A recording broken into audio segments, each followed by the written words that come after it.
Hey everyone, this is Bruce B, and I'm calling. I'm calling. I'm I'm here to talk to you guys about a really bad experience I had with Grady Hospital involving my wife. Grady, she was in Grady because she had some complications with her heart, which led to pneumonia and water gain, and she had vascular issues, which would cause her to. They had to amputate her one of her legs, right? So she was in there for about 5 months in Grady Hospital. Some other issues that came up that caused it extended her stay there. Um, and she was not completely finished healing. She was almost there, um, but she still needs care. She see even like even outpatient type care. She'll need somebody to check on her surgery wound that she has. It's not completely healed yet. It's pretty okay. Got far along yet, but not all the way. She needs somebody to check that. She needs people to check her vitals. She's supposed to go into the hospital like every couple days a week. Supposed to have somebody visiting her um, at least once a week, a nurse or something. Um, she had broken her finger in the hospital. The, she went in December. She broke her finger in there in January. Nobody knows how. She broke her finger in the hospital.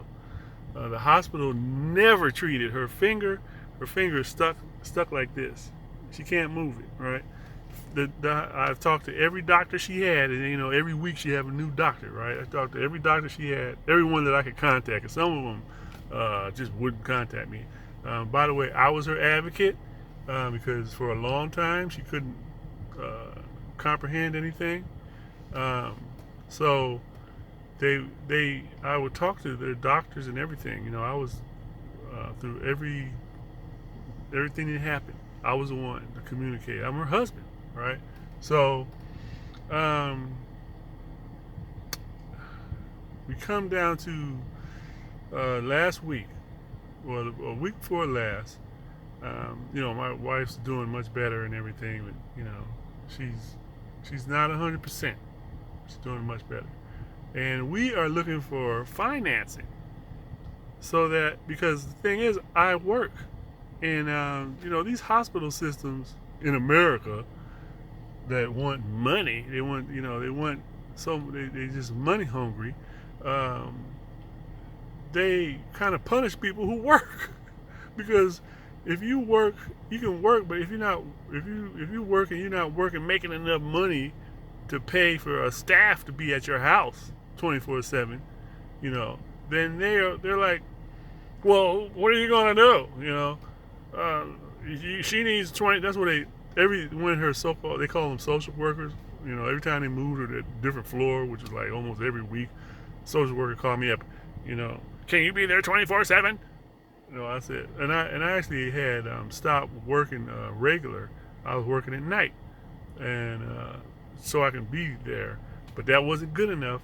I got to be there 24/7. Somebody's got to be there. It's just me and my wife. We've been married for 38 years. We hardly ever apart. Okay, so we were looking for financing. So we were not finished looking for financing. Uh, that would be like a disability. You know how long disability takes? Disability or Medicaid or something like that. So we were going through the process. It's organizations that work through the hospital that help you apply for these aid, right? For aid. So we're going through the process, and her doctor actually says, "Well, I'm going to look into into the financing thing and see how if we can find financing so that your wife can have some way to help with her at home, because the goal is to get her home because all of the places that they looked at, for her to for like rehabilitation centers, they all, according to the social worker, said no. So anyway, so the doctor tells me that she's looking into it. A few days later, um, I get a call from my wife's room. The doctor and the social worker and her new social worker on that floor. That's a whole nother bit of drama that I might talk about. Um, Calls me up. So, what's your plan, Miss? I was like, excuse me. The doctor's right there. The doctor that said that she was looking into. Can you be there 24/7? I'm like, oh man, here we go again. I've already had conversations with other, actually the directors, not just the social workers, where I said, go talk to the other social workers first that worked on her case before you talk to me. Why are you coming to me? And I don't want to start at step one again. Don't come to me with that. Can you be there 24/7? All the other social workers know that I have a job. I want to take care of my wife, but I have to, unless somebody just throws the money in my lap, or I find the money, or a bag hits me out of the head, a bag of money, or win the lottery or something, or a rich uncle or something like that pops up, I have to find a way to get that financing. And we were going through the process. Your hospital was going through the process. So she goes, well, we're gonna have to get this. We're just gonna have to move her to California. And I was like, excuse me. So what they did? Oh, they said she agreed to go to California. And the thing is, they had drugged her up on Vicodin for the last 2 weeks. Right before that, about a week and a half before that, she was drugged up on Vicodin. And I was like, I said, how does you get suddenly she's competent, right? And that doctor is the one that did it, and that doctor was not a psychiatrist. She's not supposed to be declaring somebody competent. She was a general practitioner, okay? So just so they can do that, they pulled this little scam that they did. I'm just telling you the kind of jack stuff that they do at that hospital. And I'm ashamed of myself because I was offending them. Like people was saying stuff about Grady. I was like, oh, Grady's great. I don't see them, although there were some problems, but not, not to this level, okay, where they would actually scheme just so they could get my wife out of the hospital. Then they told lies about what they would do after she left the hospital.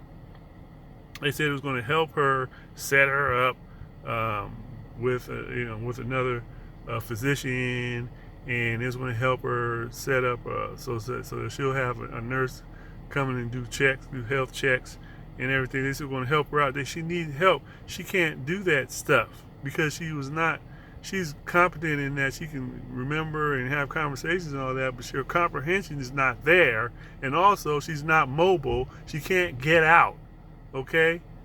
So how the hell is she supposed to be doing all that stuff? She needed somebody like me, her husband, who also handles her personal affairs, to do that. But the hospital didn't help her at all. They dropped her off. They cramped a hospital bed in her sister's little cramped up bedroom in her 2-bedroom apartment. They shoved a hospital bed in there, okay, and dropped my wife off with some medication and some paperwork. That's it. And after this doctor pretended that my wife was competent, I'm gonna tell you, when I went back to see her, I asked her. I said, "Did you agree to go to California, right?" And my wife said, I don't remember that. I don't remember agreeing to anything, right? And as they were leaving, I was on the phone, and my wife told them, I decided that I don't want to go to California, but they took her anyway. And then every time I would talk to people at the hospital about it, they were so dead bent on doing it. Now they would tell me these bullshit lies, Oh, she agreed to it in front of some other. In front of 3 other nurses afterward. And I'm like, that doesn't cancel out the crime that you did initially. And also, there was bullying her. and threatening her and trying to manipulate her into telling her, you don't have any choice. You got to go. You got to go to California. There's no choice. And the thing is, the choice would be to wait until we had a decision from Medicaid or disability. They didn't want to wait, so they sent my wife 3,000 miles away from me, like she was a slave wife or something. Like they selling it, like they just sold her to another slave owner. And they had no compassion about it. They stopped talking to me. I'm talking about patient experience. The patient advocate stopped talking to me. I was writing complaints about this. I got it all documented. All of a sudden, they would not respond to me. They just kept saying, we're going to escalate it. I even asked them, well, whoever you escalate to is not doing nothing. I told them that. I said, can you tell me who you're escalating to? Let me write them directly. They would not answer me. Nothing. Okay? To this day, nothing. And like I said, my wife has a broken finger that happened in there that they didn't do nothing about. And also her remaining leg, she has pain, extreme pain in that leg from injuries on that leg that they never did anything about. The whole time I was in there, they didn't do nothing. They left her foot, it needs some dermatology care on it. They didn't do nothing the whole time. When I mentioned it, they said, well, yeah, we'll send a podiatrist. Never send a podiatrist to her foot. And she's got to use that foot. She got to use that leg. Her ankle is hurt. She can't use her ankle. That was all while she was in the hospital. And not to mention the ongoing care that she needs. And they just dumped her. They just threw her away, threw her in the fucking trash. Okay? That's Grady Hospital. And, like I said, to this day, they have not contacted me. I continue to try to get somebody to talk to me about this. Probably the legal part probably told them it's best not to talk to me. But, I mean, what can I do at this point except for explore legal options? That's all. I got to find attorney that want to do something, that will do something. Because this is ridiculous. They're not good for ongoing care. I'm gonna say that they're like, when they say trauma center, they mean that trauma only. They are not good for ongoing care. They'll let my wife die. My wife can get sick again now because of what they did to her. They just left her. It's almost like leaving her in the street. It's just throwing her out, evicting her. Sick. You're sick and uncompassionate. And just evil, money hungry, greedy, and have no patience. All they had to do was just wait, or check on the sources, the people that were looking into the financing. They couldn't do that. They wouldn't do that. They just threw her out the hospital, and then going to ship her 3,000 miles away on a fraudulent consent, a fraudulent competency diagnosis.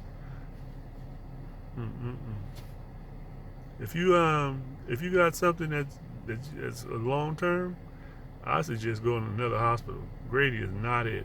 Grady, that was just ridiculous.